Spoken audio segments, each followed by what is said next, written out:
Sir இப்போ 22ஆம் தேதிக்கு பிறகு திமுகவில் தொகுதி பங்கீட்டு குழு அறிவிக்கணும்னு சொல்லி நேற்று ஸ்டேட்மெண்ட் கொடுத்துருக்காங்க. இது காலதாமதம் நினைக்கிறீங்களா இல்லை கரெக்டான டைமில் வெளியிட்டிருக்காங்க நினைக்கிறீங்க? இல்லை, 22ஆம் தேதியிலேருந்து பேச்சுவார்த்தை ஆரம்பிக்கும்னு சொல்லியிருக்காங்க. குழு அதுக்கு முன்னாடி நாளை கூட அறிவிக்கப்படலாம், இன்றைக்கு கூட அறிவிக்கப்படலாம். பேச்சுவார்த்தை என்பது சட்டமன்ற கூட்டத்தொடர் முடிந்ததற்கு பிறகு 22ஆம் தேதியிலிருந்து துவங்கும் என்று அறிவிச்சிருக்கிறாங்க. அது ஒன்றும் காலதாமதமானது கிடையாது. இன்னும் தேர்தலுக்கான அறிவிப்போ மற்றதோ வராத நிலையில் அது எப்போ அறிவித்தாலும் எவ்வளவு நாட்களில் முடிக்கிறோம் என்பதுதான் பிரச்சனை. எப்படினாலும் மிக விரைவாக ஏற்கனவே இந்த கூட்டணி என்பது நீண்ட காலமாக ஒற்றுமையாக செயல்பட்டு கொண்டிருக்கிறது. பெரிய பிரச்சனை இல்லாமல் தொகுதி பங்கீடு என்பது பேச்சுவார்த்தை முடியும் என்றுதான் நாங்கள் நம்புகிறோம். 70 நாளா காங்கிரஸ் அறிவியல் அமைச்சு இது வரைக்கும் பேச்சுவார்த்தையே வரல அப்படின்னு டெல்லியில் வந்து அவரோட வேதனையை பதிவு செஞ்சிருக்காங்க. இது வரைக்கும் ஏன் எங்களை வந்து கூப்பிடவே இல்லை, திமுக ஏன் கமிட்டி அமைக்கலன்னு சொல்லி ஒரு கேள்வி எழுதியிருக்காங்க. இல்ல, வழக்கமா கூட்டணிக்கு தலைமை தாங்கிற கட்சி முதல்ல பேச்சுவார்த்தைக்கான குழு அமைச்ச பிறகுதான் மற்றவங்க எல்லாம் ஏன் பேசலன்னு கேட்கணும். இந்த முறை தலைகீழாக முதலில் அவர்கள் பேச்சுவார்த்தை குழு, ஒருவேளை 4-5 மாநிலங்களுக்கு அவங்க அமைச்சாங்களான்னு தெரியல.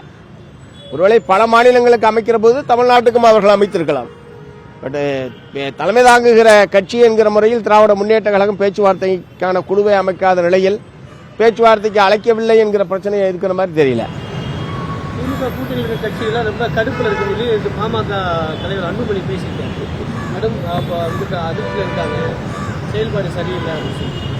டாக்டர் ராமதாஸ் தான் ரொம்ப கடுப்புல இருக்காரு. முதல்ல அவரை செயல்பட்டுட்டோம். நாங்கள்லாம் ஒன்றும் கடுப்புல இல்லை. நாங்கள் ஒன்றும் கடுப்புலாம் இல்லை.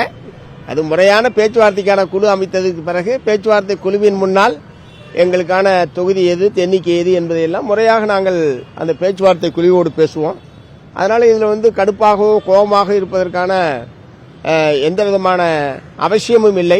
ஏன் அன்புமணி அவர்கள் அந்த மாதிரி சொல்றாருன்னு தெரியல, அல்லது அவர்கிட்ட யார் அந்த மாதிரி சொன்னாங்கன்றதை அவர் வெளிப்படுத்தினார்னா ரொம்ப நல்லது.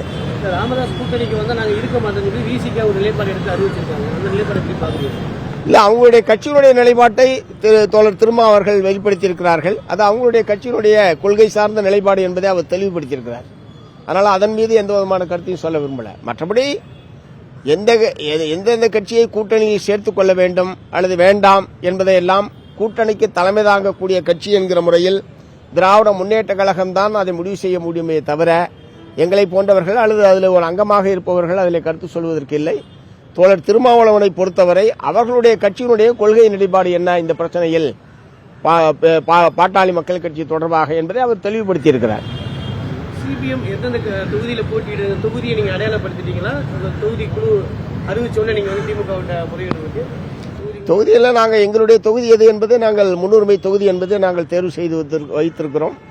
பேச்சுவார்த்தைக்கு அழைக்கிற போது பேச்சுவார்த்தை குழுவின் முன்னால் எங்களுடைய கட்சியினுடைய எண்ணிக்கை, நாங்கள் கோருகிற எண்ணிக்கை தொகுதிகள் சம்பந்தமாக அங்கே எங்களுடைய கருத்தை தெரிவிப்போம். ஊழலாட்சி திமுகவை அகற்றுறதுன்னு சொல்லி அன்புமணி பேசுகிறார்.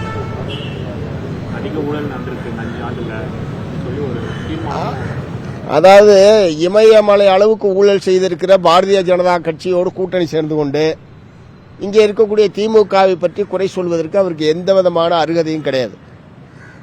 அவர் வந்து பிஜேபி நாடு தழுவிய அளவில் ஊழல், உலக அளவில் ஊழல் என்கிற அளவுக்கு இதுவரை கேள்விப்படாத அளவுக்கான பலவிதமான ஊழல் நடவடிக்கையில் பிஜேபி ஈடுபட்டிருக்கிறது. பிஎம் கேர் ஃபண்ட் என்று சொல்லி இந்திய அரசாங்கத்துடைய லட்சணியை போட்டு விளம்பரம் செய்து எத்தனாயிரம் கோடி ரூபாய் வசூல் செய்யப்பட்டது என்பதை கூட நாங்கள் சொல்ல மாட்டோம், அது வந்து பிரதமருடைய தனிப்பட்ட விஷயம் என்கிற அளவுக்கு மிக மோசமான ஒரு கட்சியோடு சேர்ந்து கொண்டு அன்புமணி அவர்கள் இப்படி சொல்வது என்பது, அப்படி சொல்வதற்கான எந்த அருகதையும் அன்புமணி கிடையாது. ஓகே.